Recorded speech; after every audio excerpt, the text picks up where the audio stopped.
Mitos de la humanidad.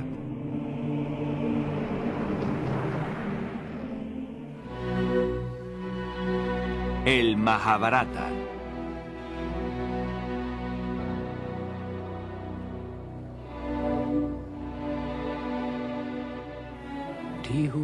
Aquel que piensa que puede matar y aquel que piensa que puede ser matado se equivoca. El deseo enturbia la sabiduría. Es el eterno enemigo del sabio. Ningún arma puede perforar la vida que hay en ti. Ningún fuego puede quemarla.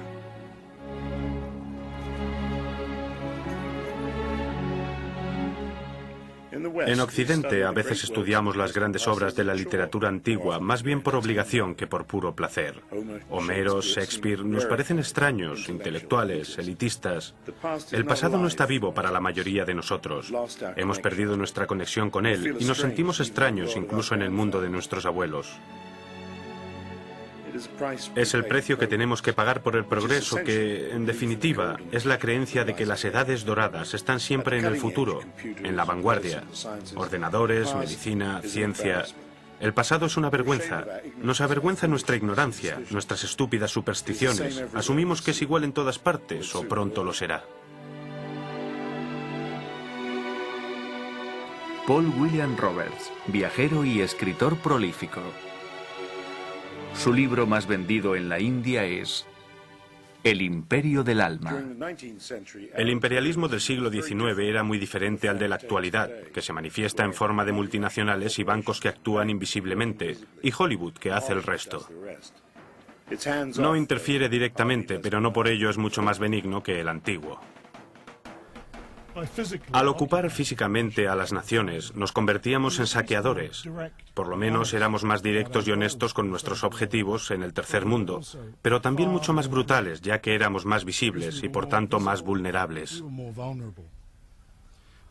Pero las generaciones siguientes que ocuparon y vivieron en las tierras que sus antepasados habían conquistado, por lo menos llegaron a entender, a apreciar e incluso a amar las culturas en las que vivieron. Y esto es especialmente cierto en la India.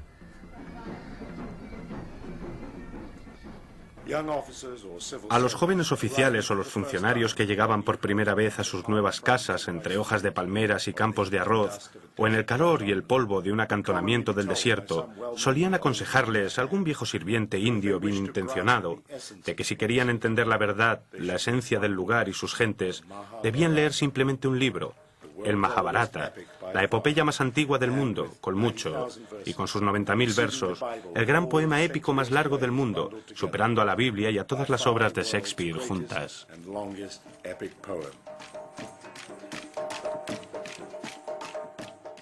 Maha en sánscrito significa gran. Bharata es humanidad, porque nosotros pensamos que todo el mundo desciende originariamente de la India, o India. Así que el Mahabharata es la historia de la gran India, o del hombre original.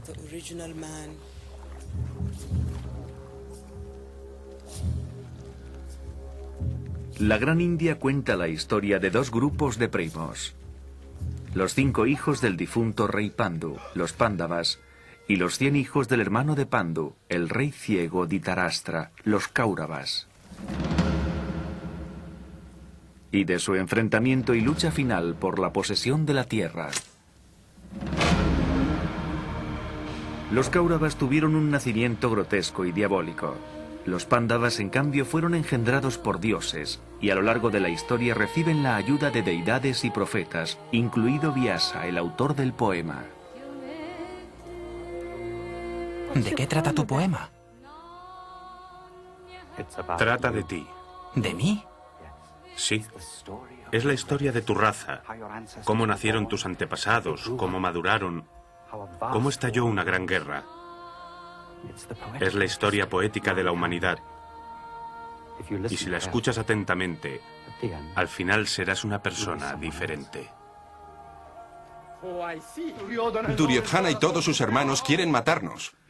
Los dos grupos de primos se crían juntos, pero desde el principio el comportamiento de los Kauravas hacia los Pándavas es feroz.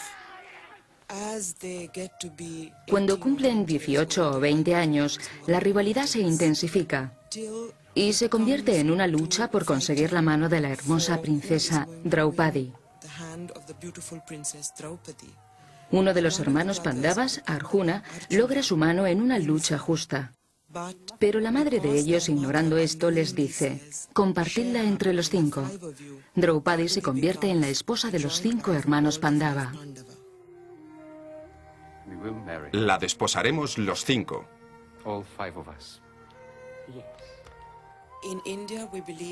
En la India creemos que los 5 Pandavas son los 5 sentidos. Y tenemos una historia preciosa que dice que si los 5 Pandavas son los 5 dedos de la mano, Draupadi es la palma. Así es como se hace un poderoso puño. Sin la palma, los dedos nunca estarían unidos. En cada marido vemos una cualidad. El mayor es Yudhishthira, nacido de la rectitud y el conocimiento. El siguiente es Bhima, el hijo del dios del viento y supuestamente el hombre más fuerte del mundo. Después está Arjuna, que es el guerrero perfecto.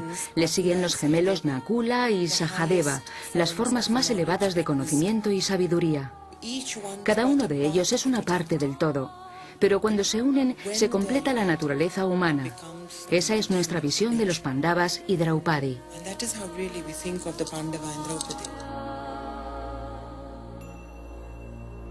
El Mahabharata no es simplemente una epopeya sobre una era, es un poema que se escribió en esa era. Los estudiosos indios lo sitúan miles y miles de años antes del inicio de la historia documentada. Sin embargo, esta noción ha suscitado el desdén de las academias occidentales, que se muestran reacias a conceder una fecha anterior al año 1000 a.C., con lo que convenientemente sería posterior a la Ilíada y la Odisea homéricas. De cualquier modo, lo que la convierte en una obra única de la literatura universal es que, al contrario de lo que sucede, digamos, con la Ilíada o la Odisea, todavía en la actualidad siguen disfrutando de ellas cientos de millones de personas de todas las extracciones sociales, muchas analfabetas. Algunos lo leerán, otros verán algún tipo de adaptación representada con canciones y danzas tradicionales, otros lo verán en dibujos animados. Sin embargo, el récord de audiencia lo obtuvo una serie reciente de televisión. Todos los viernes por la noche la India se paralizaba totalmente y el episodio semanal se discutía al día siguiente con tanta pasión como la provocada por cualquier culebrón de máxima audiencia. Si nosotros hoy nos sentimos totalmente ajenos al mundo de nuestros abuelos, desconectados de nuestro pasado, un hindú del año 2000 a.C. reconocerá perfectamente muchos aspectos de la vida de la India actual. Nosotros hemos crecido con el Mahabharata. Nos ha dado nuestros héroes y heroínas populares, nuestra música popular e historias para leer a la hora de dormir, nuestras parábolas sobre la moral y los valores. El tebeo de más éxito será el que trate del Mahabharata o el Ramayana. Es difícil entender esto en el contexto occidental, donde la religión implica ir a la iglesia y ser practicante. Para nosotros no es así. Los escolares, por ejemplo, si hay algún niño en tu clase que es muy fuerte o gordo, dicen, es exactamente como Bhima. Eso da una idea de la vitalidad y contemporaneidad del Mahabharata en la actualidad.